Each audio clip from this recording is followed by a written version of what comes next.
Good evening and welcome to The Big Question. I'm the Cremosa here on NDTV Profit. We're asking the big question tonight. It's about the pronouncements coming through from the US. President Donald Trump has slapped this $100,000 one-time fee on new H-1B visas.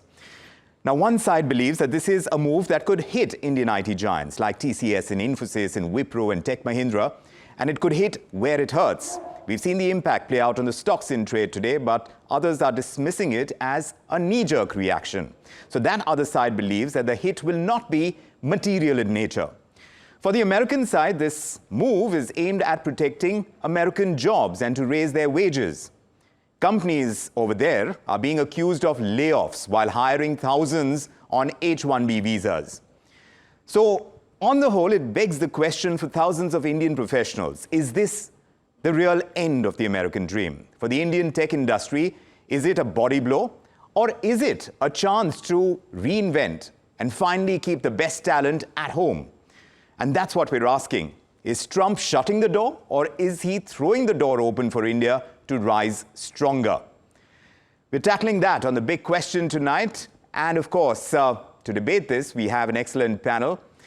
Former High Commissioner, Ambassador Veena Sikri is joining us for the diplomatic and geopolitical perspective. From the industry side, we have Abheek Dutta, the CEO of TechPlus Talent. He's got this insider's view on how Indian IT is going to adapt. Kathleen Derosaire is with us, a migration expert. She's going to explain what the policy means for professionals. Sandip Agarwal also with us, fund manager and co-founder at Sowilo Investment Management. He's going to explain the impact on the Indian IT sector and what this means for the industry at large. And also to round out this panel is Aditya Mishra, Managing Director of CIEL HR Services. He tracks talent flows and, of course, the job market. He tracks very closely. So we have a perfect mix of voices to tackle the big question tonight. And good evening to all of you. Abheek, to you first. What do you see this as? Is it a hit to our IT sector, or you see it as an opportunity? I think in a short term, it is a little bit of a blow, right? You have people who were aspiring to go to US, the on-site dream of a typical Indian IT engineer. So in the short term, it could be seen as a little bit of a hit, but in the mid to long term, this could be an opportunity. You could have brilliant minds staying at home. What we call as the reverse brain drain could happen, provided they get the kind of, the ecosystem they get in the US. So I would say a knee-jerk reaction as of now for the short term, but mid to long term, this could be an opportunity. Kathleen, you tell me, from your vantage point as a migration expert, what does this mean for the thousands of Indian aspirants who are dreaming of a life in the United States? Is that American dream slipping away for them, or you think it's a temporary blip? I wouldn't say that it's just shut or the American dream is no longer, visible. But yes, I would like to give you an information here that, H-1B is not only the route. There are alternatives such as L1, which is intra-company transfer, O1 visa for people, those who have extraordinary skill sets, F1 for STEM OPT, leading towards work authorization. So many US companies, those who are already exploring remote hiring models. So for international professionals, it is not necessarily to be on the US soil in order to work for the US clients. Right, so working, of course, it is still going to be there. You can still work with your US clients, but when it comes to American dream, I wouldn't say it's a no-no, but it's a churning of the skill sets. One, you have to upgrade your skills. The other, you have to upgrade your certificates. And of course, if you are, that much skilled enough, of course, you are welcome in America. And America do require immigrants because they do not have enough, whether it's IT, whether it's healthcare, or resources, whether where they researches a lot of stuff. So they do require people. It's not the end of the American dream. So Kathleen, you're saying it's not the end of the American dream. You think the companies are going to pay that much more for the highly skilled workers that would be still sought after from India? Absolutely. Okay. Absolutely. Aditya, you tell me, you work closely with Indian IT professionals, you work with IT firms. How does this hit the ground reality right now? Companies like TCS, Infosys, Wipro, are they going to rethink their American hiring model? No, I think it's definitely in the short term going to be a challenge for all of them because they need to take this to their clients and talk to them. If they are willing to bear the cost of additional H-1Bs, which is not going to be that easy because the amount is so steep. So the future that I see is of these IT giants reconfiguring their work and moving a significantly larger portion of the work to offshore. Think of a situation during the COVID times where all the people were working offshore, the onshore component was negligible. So probably that's going to happen little more than what it is happening now.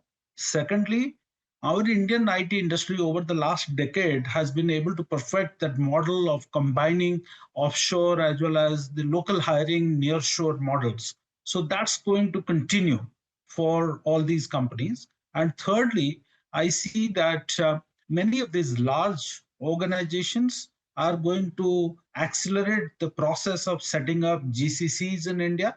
And the small companies are going to probably work with a lot more shared GCC models. Maybe some new business model is going to evolve where companies like this TCS, Accenture, Wipro, and all of these are going to really come up with some innovative model with which they're going to work. Just one more point I want to add here is that I see this as a long term is going to hurt US economy in a significant way. So I think this is going to change sooner than later. So you think the ground reality is going to kind of get shaken up in the short term. But then perhaps the need is so acute as far as the US is concerned, something that Kathleen is also highlighting.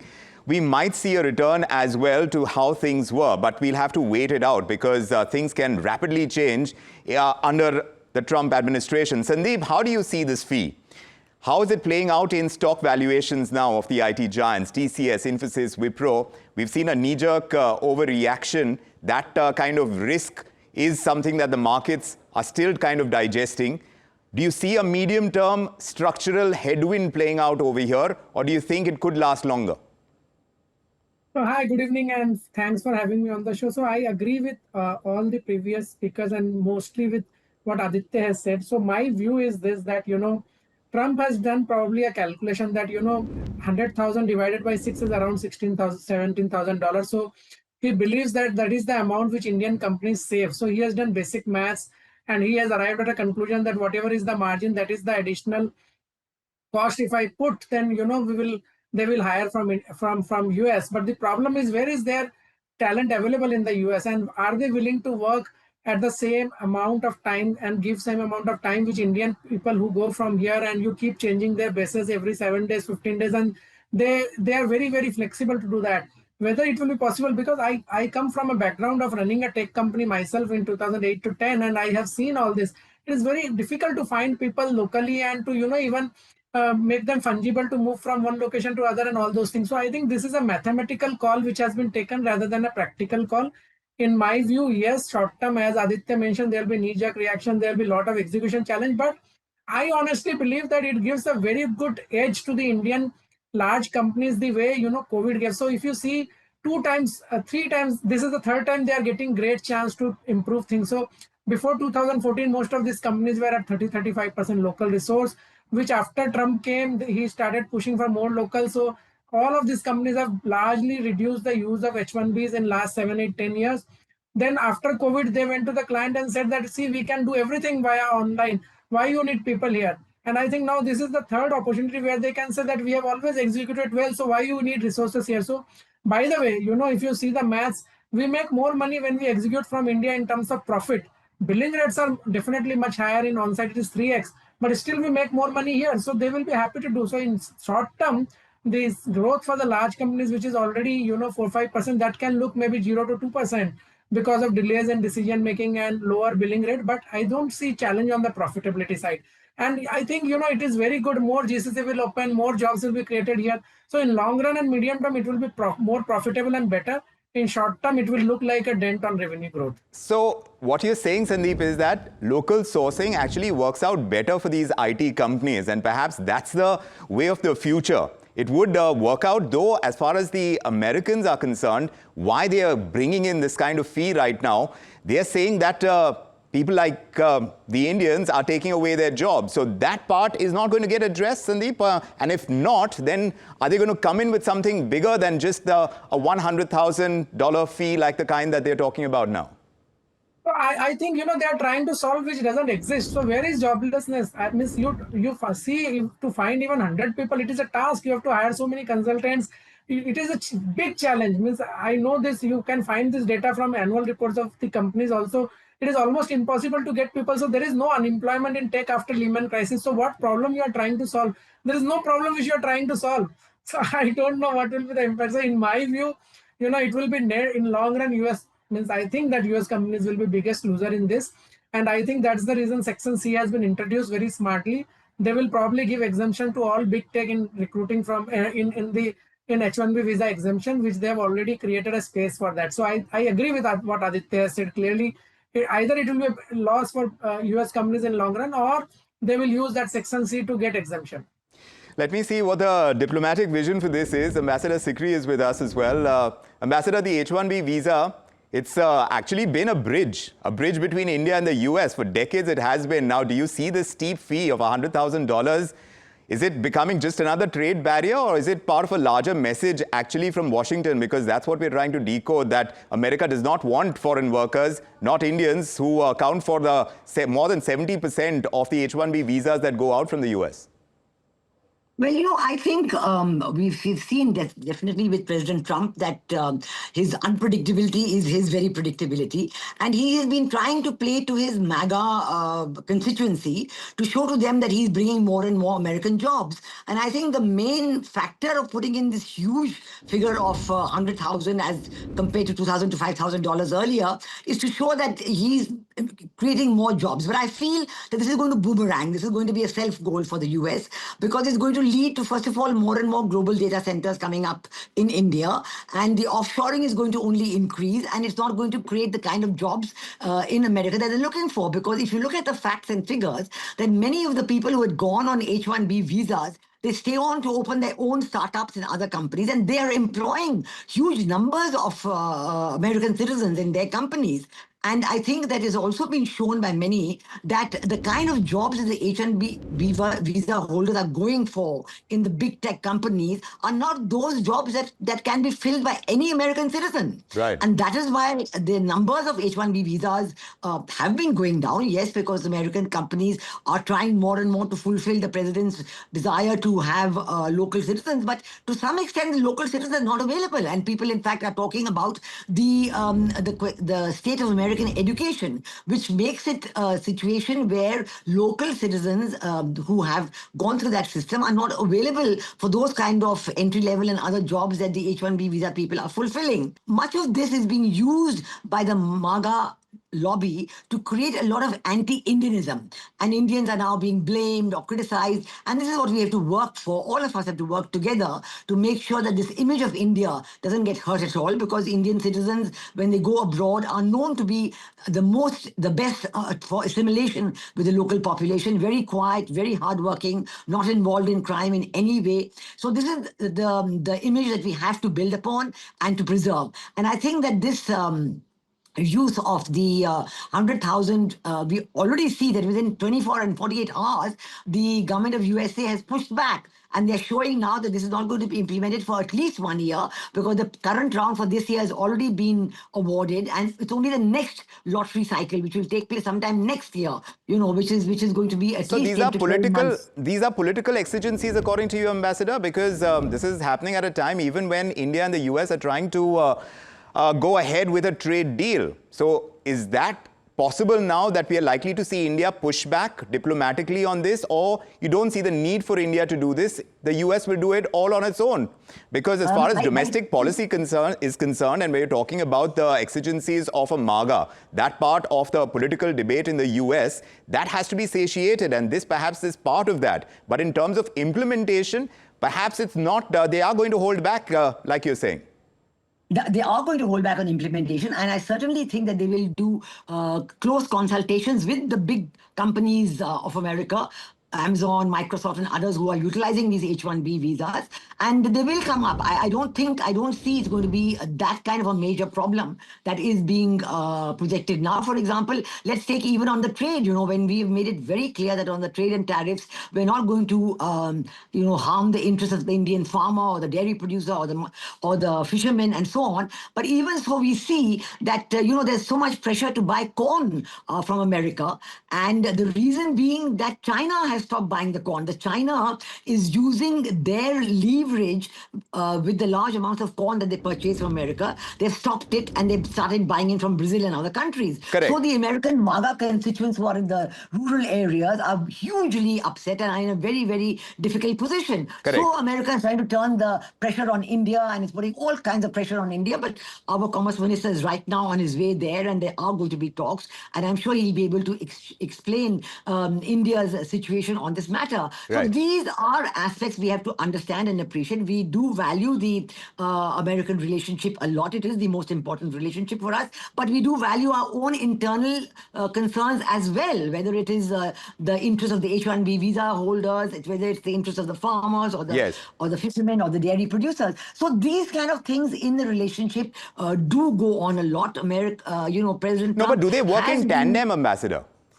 Because we're talking about a whole bunch of different issues, especially when you're talking about this trade deal. So when you talk about an H-1B visa issue as well, do you think it's going to be tackled at the level of this trade deal as well? And how important is it going to be to kind of take that on?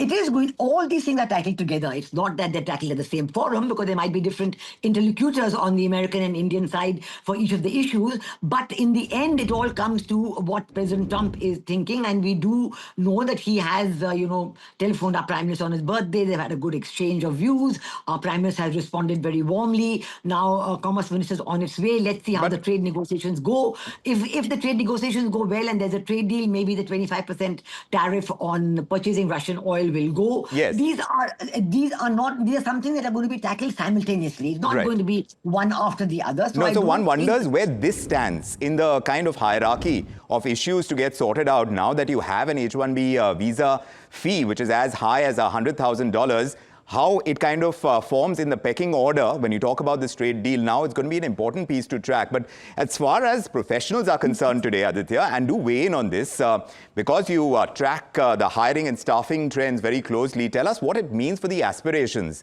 Thousands of young Indian engineers who are looking at a life perhaps in the US. Do you see these professionals now looking at going to the US differently? The kind of roles, because we talked about offshore and onshore. Now, how are they going to be looking at the possibility of having a life over there, working in some of these firms that they used to? No, I think there is slowly a shift taking place in their beliefs, in the paradigms.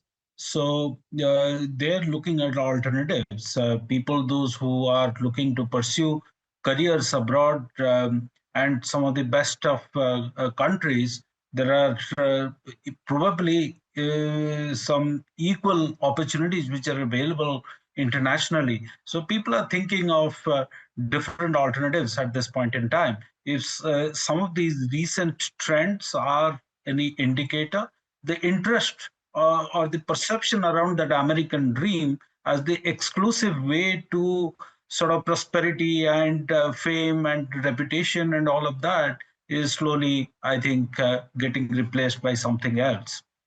And this is a great opportunity for our own country as well to improve the perception of our education system, of our employment system, the way we deal with entrepreneurs, for example, the way we make finances available for young people, the ecosystem for young and bright talent to prosper here.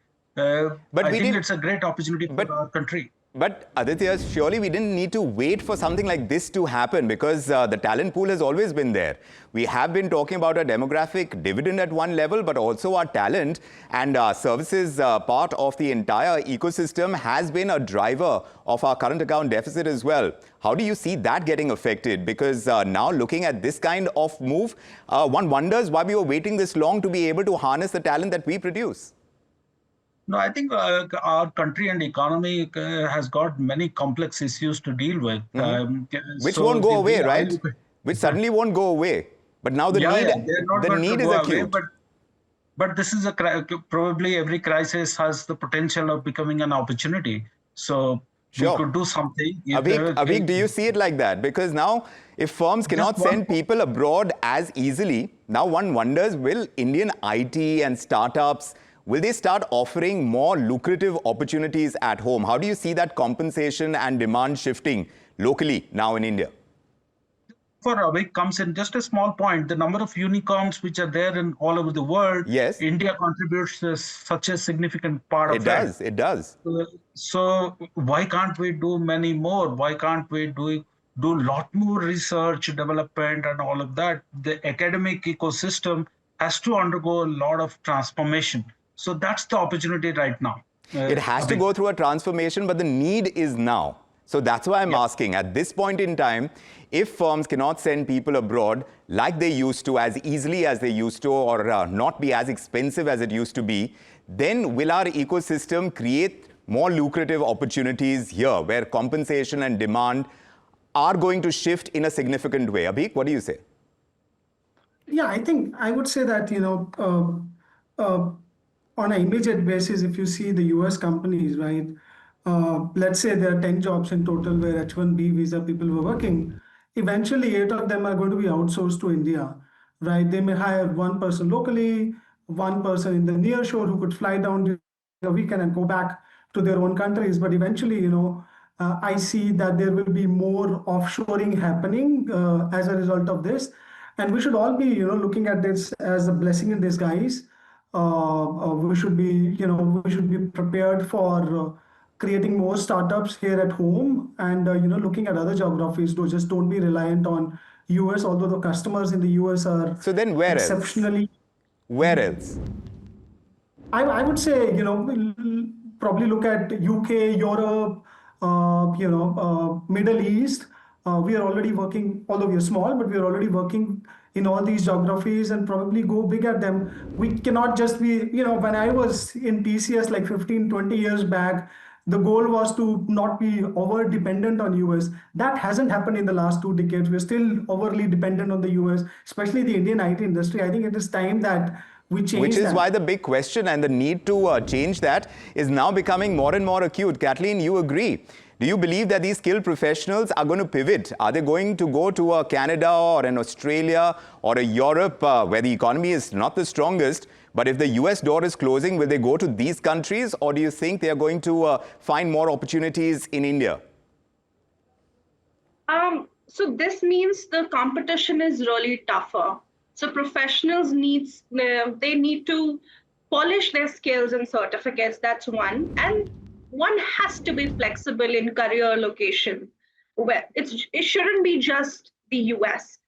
We'll be leveraging Canada, Europe, Australia, Middle East again as a strong alternatives. And for aspirants, it is a wake-up call to not put all the eggs in one basket. And a smart aspirant today is going to look at multiple global opportunities. They're not going to stick to only America now. No, but yes, go on. Yeah, it's not the end of the American dream. Yes, you were saying I would say, yeah, I wouldn't say so. I would say it is an evolution. The professionals, those who are future ready, they are globally mobile and skilled. They will find a place in the US or there's going to be a elsewhere. demand for them, you're saying. But does it change the equation for India? From being a talent supplier to the world, can we become a talent destination now? That is the real opportunity that we are talking about with all the startups, all the entrepreneurship that could grow over here. That is the real question, Aditya. Do you think we can do that? And can it happen in a short enough time, not just as a knee-jerk reaction, but yes, using this as a stimulus? Yeah, I don't think it's going to happen in the short term. It's going to take some time because transformation will have its own time period. But we have to start at some point in time if we really need to be a developed nation, fully developed in all senses in a holistic manner. Then we have to be a talent destination ourselves.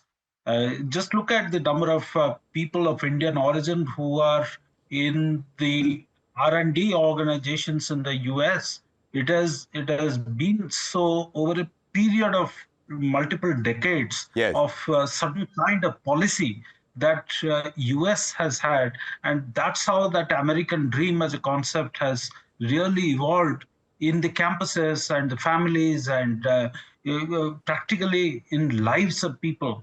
Meantime, what do the markets do, Sandip? Very quickly, if you can sum that up for us, because is it a bigger risk, this Trump's H-1B fee shock, or do you think it's about India's ability to retain and redeploy our top talent, our top tech talent, to redeploy them at home, to retain them here? Is that a bigger risk that the markets see?